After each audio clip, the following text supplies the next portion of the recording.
Welcome to Life and Faith from the Centre for Public Christianity. I'm Justine Toe. And I'm Simon Smart. Well, we're really happy to have as our guest in the studio today Scott Stephens, our dear friend, who also is the editor of the ABC Religion and Ethics website and the co-presenter with Waleed Ali of Radio National's The Minefield. Now, if you've ever gone on the ABC Religion and Ethics website, you would know that it is absolutely chock full of fabulous content. But what you might not know is that Scott's backstory is also full of wonderful stories. And Scott, thank you for coming in. It's nice to be here. We know that you're an American and you were born and raised in Cincinnati, but have also spent time in New England, New Orleans, and it may strike people as surprising that you spent some time in the Solomon Islands. So why don't you kick us off by telling us where you grew up? Yeah. Well, I was born in Cincinnati, which is really kind of good old-fashioned Middle Eastern of the U.S. industrial country. Cincinnati is quite a strange, largely industrial, quite poor city, but didn't spend a great deal of time there. We were only there for about 2 years, I think, while my father was working at the University of Cincinnati. Then we had a little bit of time in New England, a little bit of time in North Carolina.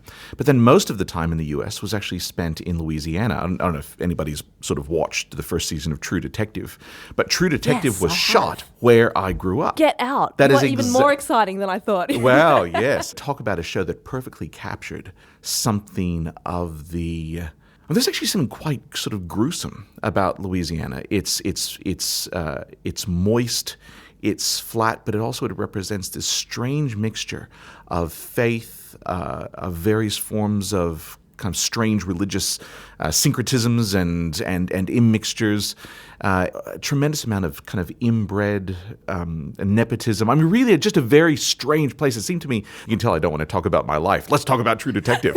I mean, that first season really captured, I think, the complexity of the place. But I think what this little itinerary around the U.S., and we then went from Louisiana to the Solomon Islands, what that really reflects is my father's nomadic nature. I mean, we grew up effectively without a home. Yeah, well, tell us about that, Scott. What was your family like, and what was family life like for you? Well, I began life as the youngest of 5 children. My father's a professionally driven man, quite a brilliant mechanical engineer, quite a hard man as well in many ways. And yet, in the final portion of his doctoral studies, he ended up fostering 6 children as a single man. Then when he and my mother were married, they adopted 4 of them, which, I mean, already is actually quite remarkable. There's a sort of generosity there about him. And you said he was a bit of a hard man. Tell us a bit more about him. Yeah, I mean, good, in many respects, good Presbyterian stock. He's a true blue constitutional American. The Stephens go right back to the signers of the Constitution.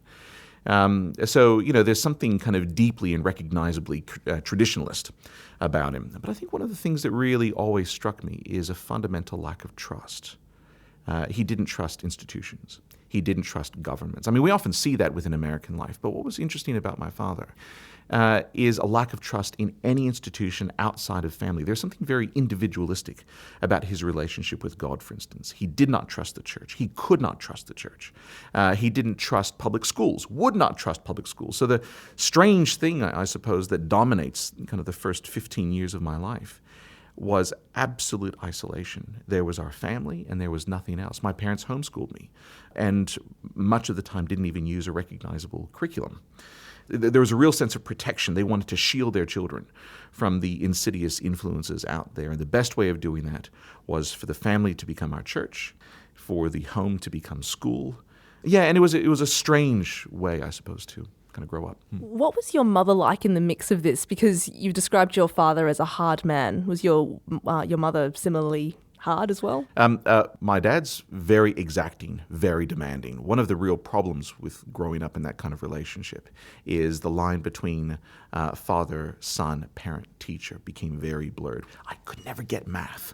I just could not understand math, and math is his world. He lives and breathes it. So he would get really angry at me when I couldn't understand things, and school discipline very quickly became kind of physical punishment. That's what I mean by him being a hard man. My mother, she resonates with me more than anybody else in this world. She was an anthropology major at Georgetown University. She was a VW driving hippie. My dad's a Republican. She's a Democrat. He was a Nixon man. She was a Kennedy man, a Kennedy woman. They were very, very different. They were bound together, though, in their devotion to their family and their deep, deep love for one another. But it often seemed to me that my mum's job was to nurture things that my father couldn't. I would even say encourage a kind of mysticism in us, encourage an openness to life and the world and literature and poetry. I mean, the things that she had me reading from the time I was very, very young to nurture this kind of rich and full openness to the experience of God was more important to me than anything else. So she was the opposite to him in many respects. She's very open and attentive, very aware. When she was with you, she is absolutely with you. One of these people that makes you feel as though that you're the center of the universe. I have to admit, hearing you talk about this, that I can't get Terrence Malick's The Tree of Life Yes. out of my mind. Yes. You've got your father, the disciplinarian, the way of nature, and you've got the mother, the way of grace. You got that exactly right. That's one of the reasons I have a very hard time watching Tree of Life. That seems almost, it's a very unexpected thing, that sort of openness to literature and other things that your mum brought you. When you started to talk about your dad and the sort of the family being the centre of the whole thing and the extent of your life in some ways, those two things don't normally go together. Is that openness what saved you in some ways? No, strangely enough. I mean, my mum has given me more than I could ever repay, just in terms of nurturing things that have resonated deeply with my soul. I have to say, though, Simon, I owe my father the world. I mean, this sounds kind of bizarre and a little bit pathetic, but I'm a lifelong opponent of homeschooling. I mean, there's something about the socializing experience of school. There's something about this, the school also being a school of friendship, in which you learn certain social capabilities and certain virtues. Which you missed out. Absolutely. I mean, I'm incredibly socially awkward. I stuttered. As a young man, I stuttered compulsively. But what my father did is he conveyed an unwavering sense of self-reliance. So he would give me a book and say, read the following 20 pages, do the exercises tonight, I'll check them in the morning, or I'll check them later that night. And what it meant, and this has actually set me in pretty good stead for the rest of my life. If I don't understand something, well, tough luck. You just keep reading and reading and reading and reading until you get it. So most things that I've ended up doing in my life, I've had the benefit of wonderful education, but most things that I've done have been on the back of being a bit of an autodidact. You just keep teaching yourself. So it's that reliance on oneself that he has probably gifted me with more than anything else. So, I mean, look, I have a tremendous affection for my father. He's a hard man, but a wonderful man. But it's that refusal to wait for anybody else to do it for you that's been really important to me. If you've just joined us, you're listening to Life and Faith from the Centre for Public Christianity. Our guest is Scott Stephens, the editor of the ABC Religion and Ethics website, and he's telling us about his story. Scott, you mentioned before that your family went to the Solomon Islands because your father was nomadic and you didn't have a home. Talk us through how that happened, that your life was uprooted from the States and sent to the Pacific. Yep. You made reference to The Tree of Life before. Let me make reference to another film. If you want to understand what happened when, at the height of his career, he was university professor of mechanical engineering at University of Southwestern Louisiana. He was one of the top robotics researchers and innovators in the United States, a man in extraordinary demand.